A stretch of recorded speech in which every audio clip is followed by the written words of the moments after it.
Hey guys, what's up? This is 3.POSTFLOP. In this video, we're going to go over single rest in position retrieval brazier c-betting the turn. So what we're going to be doing is I'm going to show you some equilibrium data, mainly going to focus on what is the best bet size that we can use in a very simple but effective manner. I'm going to show you guys some data, and we're going to do some strategy development. I'm going to tell you guys some common mistakes, and we're going to do a hand review. Basically what I'm going to do in the hand review is I'm going to go over hands that I played in my most recent session on GG, 1K, and we're going to try to find some mistakes that I made, potential upgrades that we can find. All right, so these are the most common sizes per texture. And like there are some things to note here. Let's start with the dry disconnected. This is any texture where there is no straight or a flush possible. And then like typically speaking, you want to go bet 150. In any case, it's going to be the bet size that loses the least EV on average. There are going to be exceptions where it's mostly bet 75 or something like that. If you give the options of like bet 25, bet 50, bet 75, bet 150. But more or less, it's going to be something like this. You might want to go bigger. You can go a touch smaller, but the EVs will be relatively similar. The thing that is important here is that you want to choose a polar bet size, so big, and just leverage the fact that you typically have the advantage in the top of the range. On flush and straight closing turns, usually it's a bit more equal, and so you want to lower your bet size a bit so you can bet some more hands. And so like on average, again, I take this with a grain of salt because like there's going to be some textures where you can't where like other sizes are going to be more effective. But as a generalization, this is something that gets really close. And so bet 75 is going to be the way to go. On pair textures, you typically want to go bet 50. Again, plenty of textures where bet 75 is slightly better. And like don't send me screenshots with like, oh, like this pair texture we should go bet 75. You can definitely go more granular than this. This is just a simplification. On those textures where bet 75 is, let's say, the only sizing, if you go bet 50, you're going to be losing less than 1% of 1% of EV, maybe a little bit more than 1%, but definitely not more than 2%. So in other words, like these simplifications get you 98% of DV. And then we have 4 flush and 4 straight boards. And typically what you want to do is either bet very small or very big. Since there are some incentives to go small, which I'll discuss a little bit later on in this video, I think it makes sense to just go and bet that smaller sizing. All right, so understanding equilibrium concepts over hands. We've seen the slides before. If you've watched earlier videos in the course, and this is not the first video that you started with. And the reason why we usually discuss this in polarization notes, the reason why this is so important is because it's very important to stop thinking about what your hand or your combo needs to do, but start thinking more in terms of the structure of the game. So if a hand wants to check a lot, there's a reason why it wants to check a lot. And usually it's because there's an entire branch of the game tree where checking generates EV, right? Let's say you have 10 high. 10 high doesn't usually have that component. If you have an ace high and a 10 high, and typically speaking, not always, but typically speaking, you're going to want to bet the 10 high a bit more and check the ace high a bit more. But it doesn't really make sense, to me at least, to go very granular and be like, okay, why does this 10-6 want to bet, but the 10-5 doesn't want to bet? They should be both roughly the same. Just conceptualize and in terms of, okay, well, on average, we should be betting this hand class. Usually you want to look at hand classes like relatively often, and the reason is XYZ. And the XYZ you can usually find by changing the board texture or like going through the sim and then realize, hey, well, this ace high hand, it just like is a check down for a significant portion of the pot and like all of these different lines on these specific runouts. And then what you want to do is log your upgrades. So today, like I said, we're going to be reviewing some of the hands that I played recently. I'm just going to go over them to try to see if there's something that I can learn from from the mistakes that I potentially made. We might see that I played most hands correctly, but there will always be things that I kind of want to stress test by just like, okay, well, I think this is fine, but I will still go into the ceiling.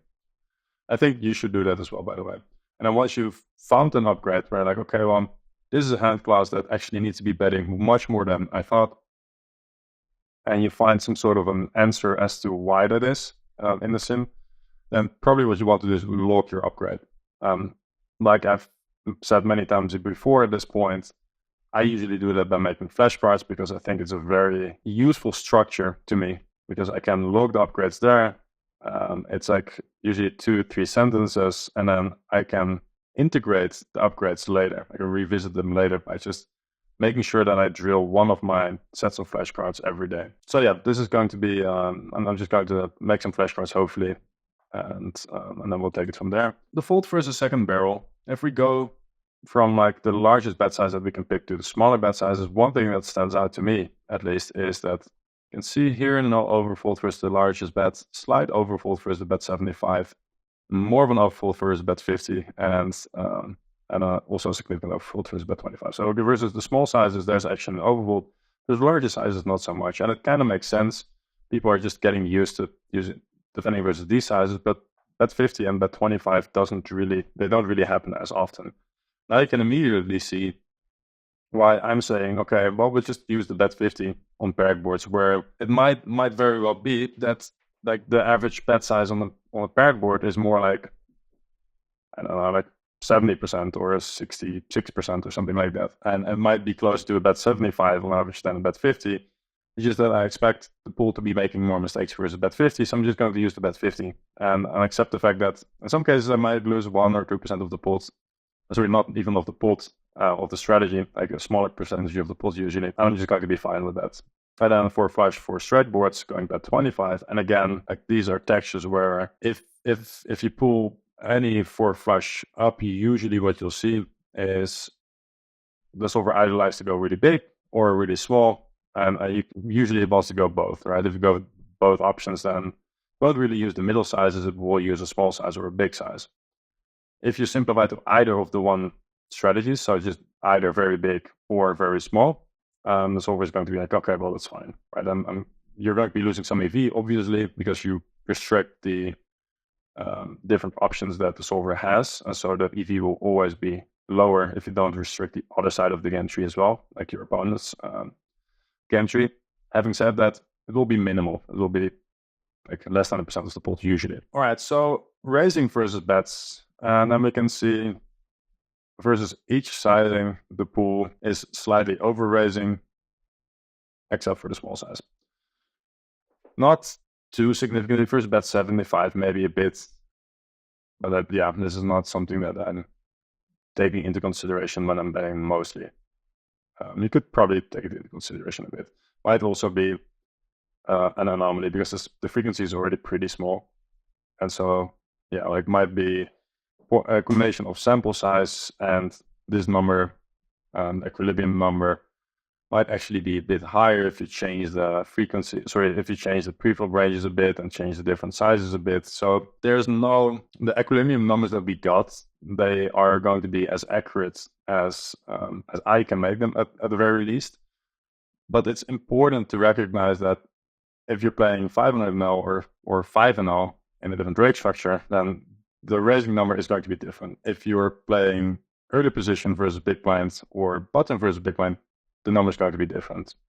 If you give the solver the option to raise slightly smaller or slightly larger, the number is going to be different. So in other words, like this is an approximation of the number, and I think in general it doesn't seem like they over raised too much, maybe a touch. So I'm just going to assume that's big. They over raised a touch, but nothing too significant. If we bet small, they actually under raise. All right, so if we barrel the turn, then we can expect the pool to overfold slightly to the subsequent river barrel. So we can already say, okay, if we bet small here, then we can expect the pool to overfold the turn. If we bet the river, then again, they fold the river as well. So both the turn and the river. And you can see that here, nothing too significant, right? Like this, and for all intents and purposes, this is basically balanced. One thing to consider though is if you lower your turn size, then these numbers will get larger. Like there will suddenly an overfold will appear. If you overbet the turn, you go for the bet 150, then this number will be lower. And so your turn strategy will have a pretty dramatic effect on the overfolds on the river, which is yet another reason why I think just going small a bit more makes sense, because yeah, like people will overfold the river as well if you go small on the turn. If I'm overbetting the turn, I'm a bit more incentivized to just give up on the river. Obviously, versus specific players, I might make different decisions. But if I don't have any information, then I'm not 100% sure that my hand is going to be bluffing, then I'm just going to not bluff the river as a default. If we decide to check the turn, so we check back the turn, we can expect the pool to quote unquote overbluff.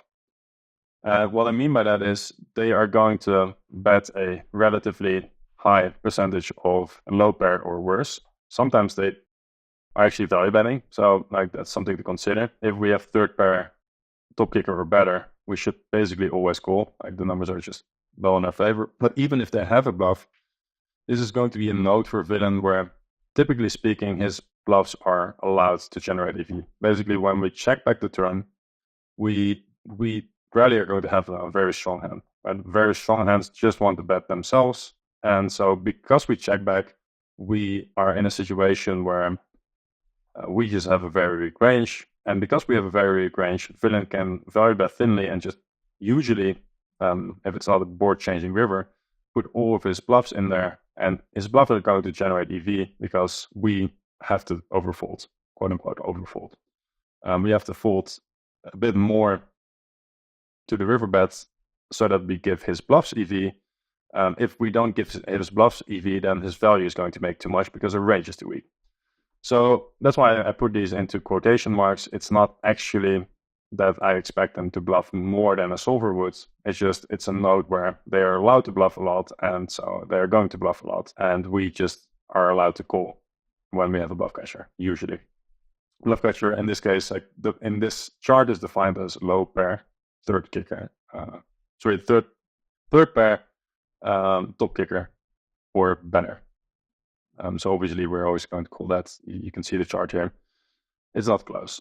All right, so common mistakes. Like one of the most common mistakes, and the lower you play or the less competitive the environment that you're playing in, the more this is going to happen.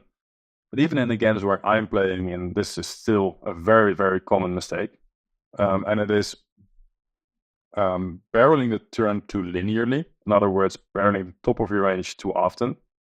And missing some of the checks, this should say. The most frequent checks, sorry about that, which leads to overfolding versus river props. We are basically, the most common mistake is people are just going to bet the top pair good kicker too often.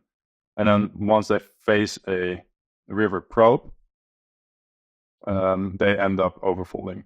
And this is a very, very common mistake that I'm very often going to exploit as the out of position player. And one way to exploit this mistake is to over-defend the flop. Because if you over-defend the flop versus c-bets, then about half the times you end up in a river leading, a river probing line, and then if the pool overfolds, you are going to print, basically. So one thing to consider is, like, when you're on the turn, you probably want to take into consideration the fact that most players are overfolding versus these river probes, and so you want to at least like make sure that you find the checks that the solver is finding as well. That doesn't mean that you need to check back middle set usually, right? It's like most of the times you can just bet top of your range aggressively, but you need to check enough pairs that can call river bets. That's it for this section. I'm going to pull up some hands now from, like I said, the most recent session that I played at 1K, and then we're going to see, like, did I play it well? Would I have done anything differently? I'll build some context around some of the things, some of the concepts that I'm explaining right now. And what we'll do is we'll look at some sims to sort of verify some of the things that I'm mentioning. So I'll pick up the hands and then I'll see you in the second part. All right, so here we are with some hands. I picked some of the most recent hands, but I added some other ones as well. So older ones, as I didn't have too many in this formation. So I went with a small bet here on the pair texture, like a min bet, which I think is fine. And then on the king, I think we're going to be doing a fair amount of betting. But I think we're actually going to have to check this sometimes.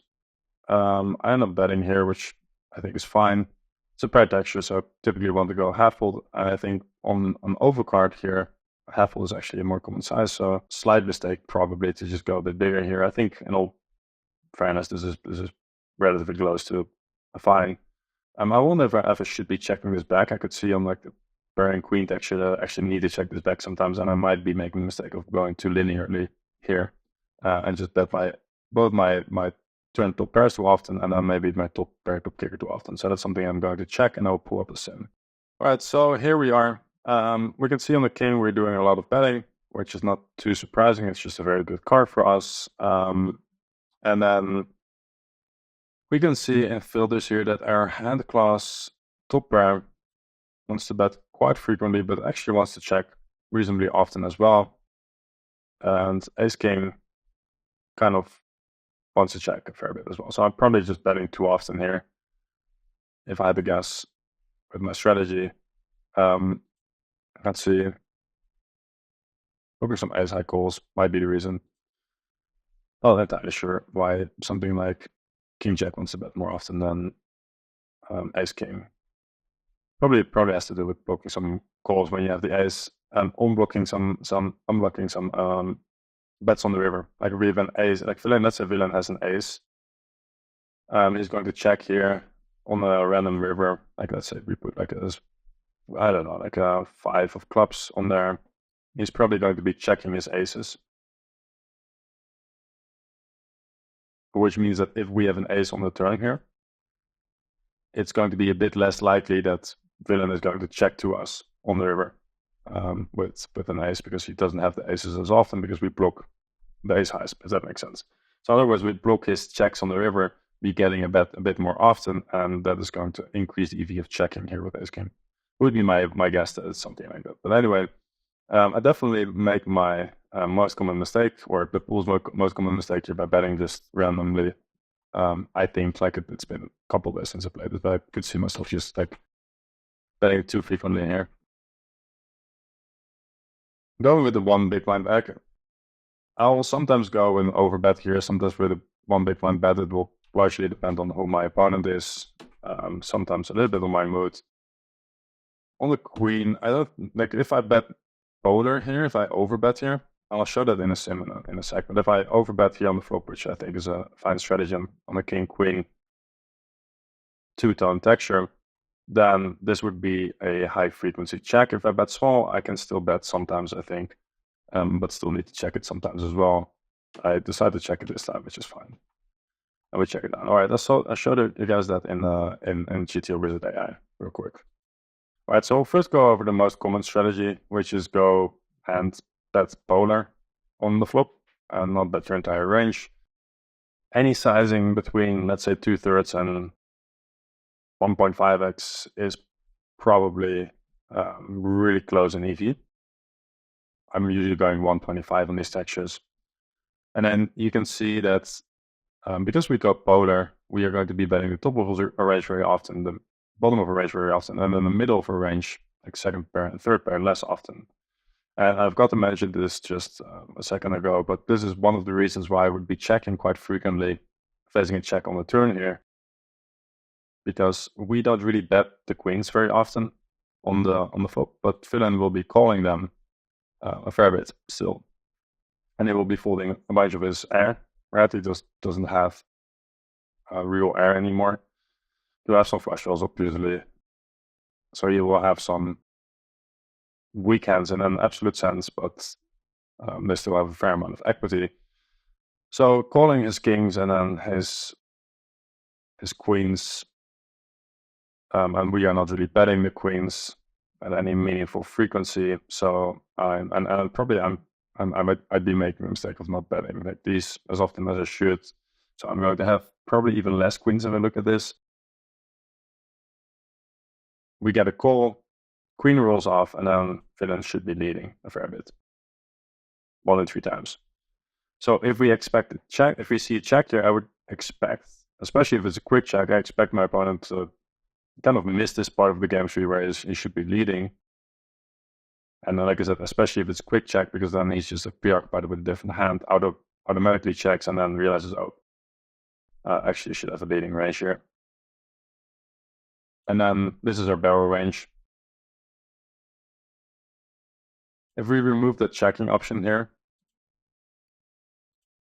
at all, so we're just going to, remove the betting option here at all, and we're just going to say, okay, he's never leading.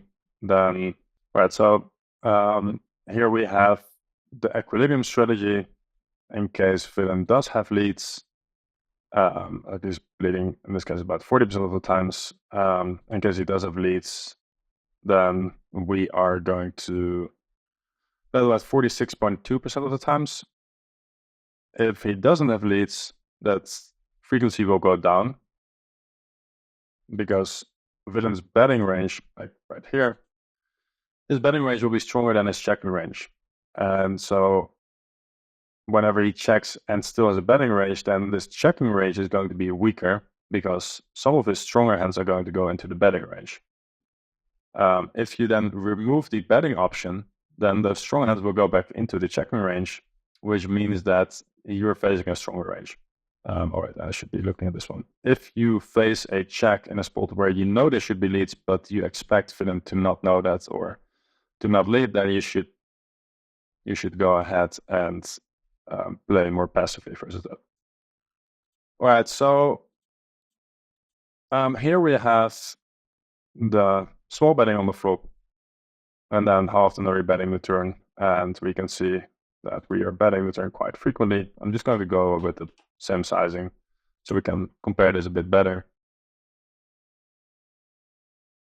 So here they have some leads, 46, and here it's 54, which kind of makes sense, right? So in this case, I should say, like, we overbet the flop, we don't have too many queens, we're not going to be betting very often on the turn because this is just not a very good card for us.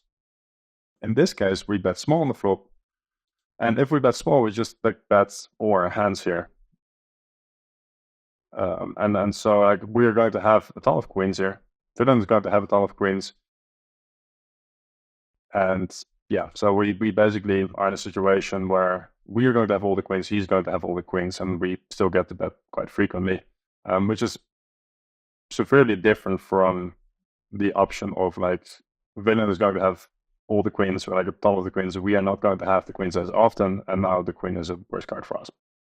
So betting about 54% of the times, which is pretty close to the average here, and then ace-10 is betting a fair bit, sometimes checking. So I think, let's see, this is the equilibrium one. Ace-10, sometimes betting, sometimes checking. Is there anything specific that we need to know here? Or is it sort of more random? The diamonds want to check. Let's see here. Diamonds want to bet. So anything that we can take away from this here? Diamonds want to check.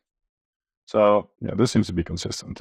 I don't know. Regardless, I think just checking sometimes and betting sometimes is a reasonable approach. So that's the one that I took. Let's go to the next hand. Betting small again, especially on a bit more disconnected texture like this is probably fine. I went ahead and overbet this. I might actually remember this. I was streaming for the guys in my team in Nacho CFP, and I overbet here, and I immediately said, okay, I should not be doing this as often as I probably am doing it right now, because we can't just overbet every gutter here, and I don't expect villain to overfold.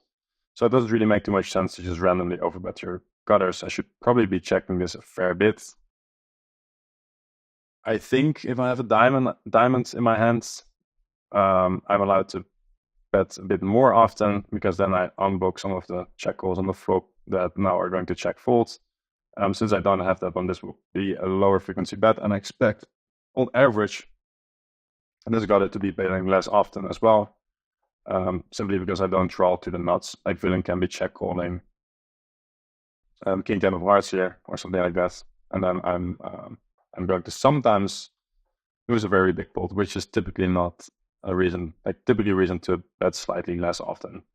So I'll pull up the sims to see if that's actually, those two things are actually concepts that are worth something here. Right, so here we are with the sim.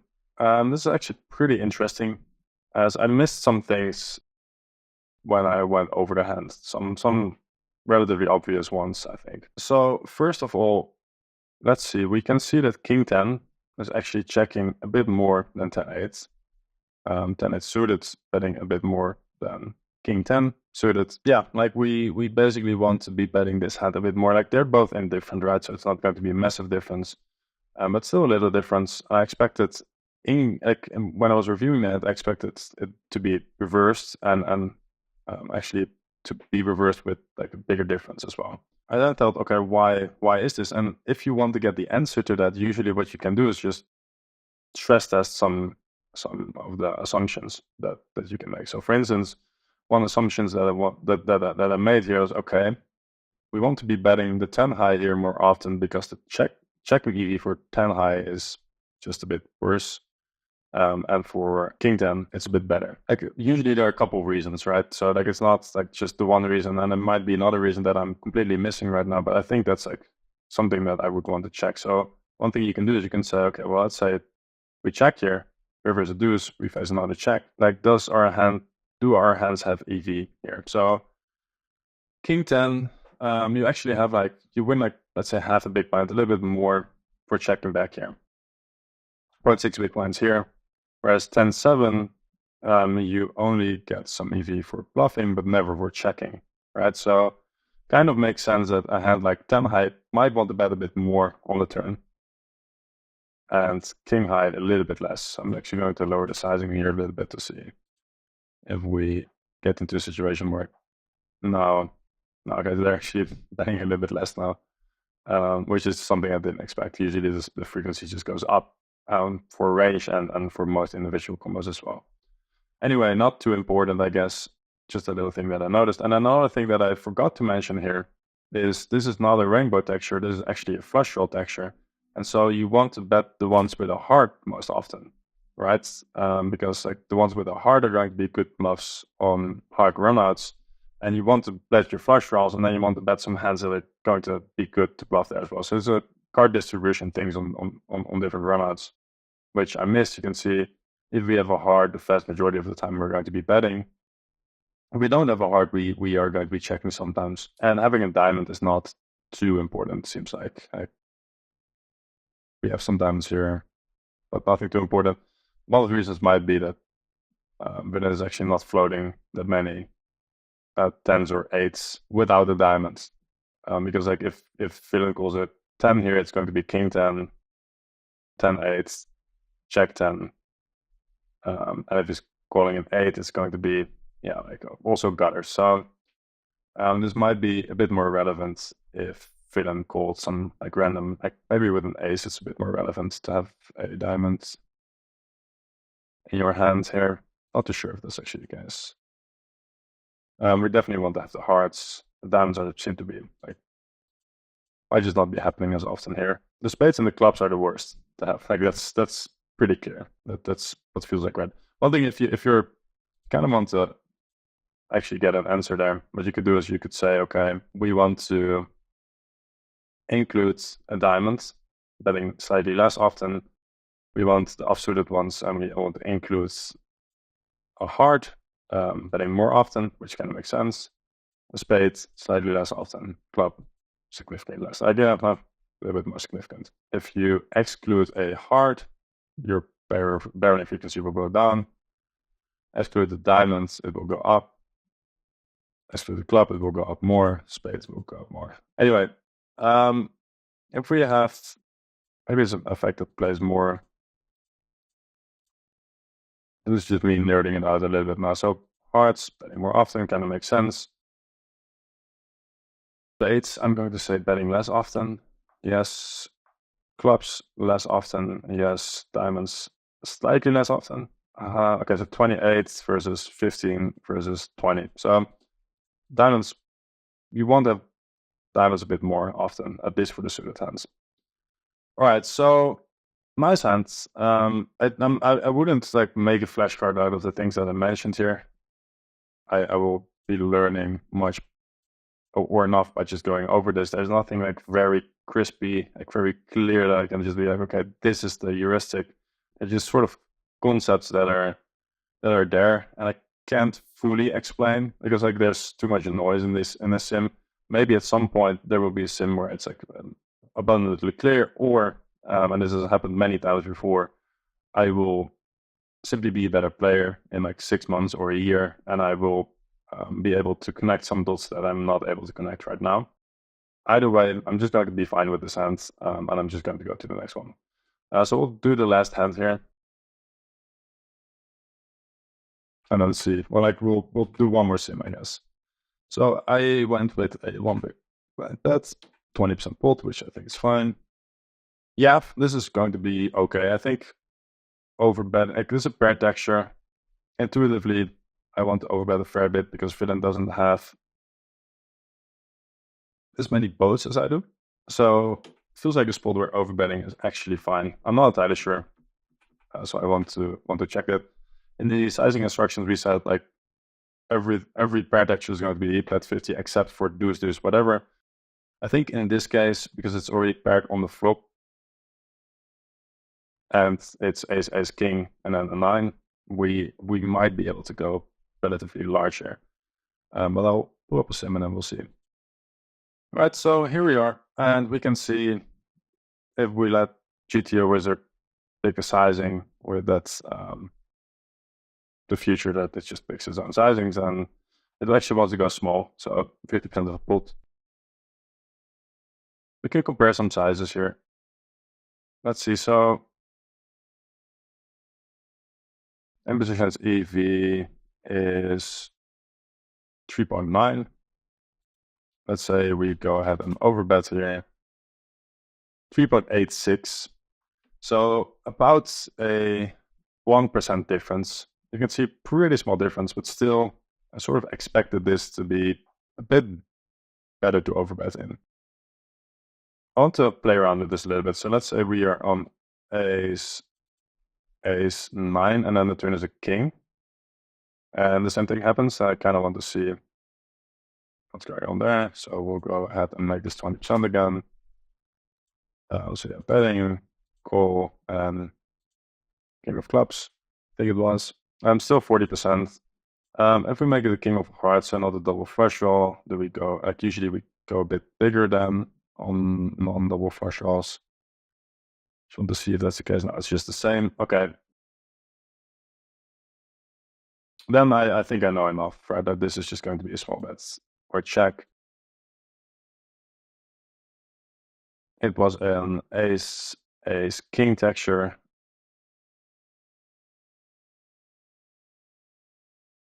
Like the last thing I want to check, which I think, again, I'm more positive that it will be a small bet or check on like the texture that I'm going to look at now, which is going to be ace king 9 ace. But still want to just double check.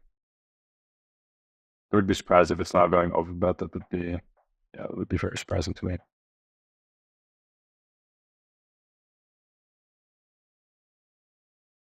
Yeah, still 40%. So going small is basically the way to go on this texture. And then let's just go back real quick here and just make this like this again.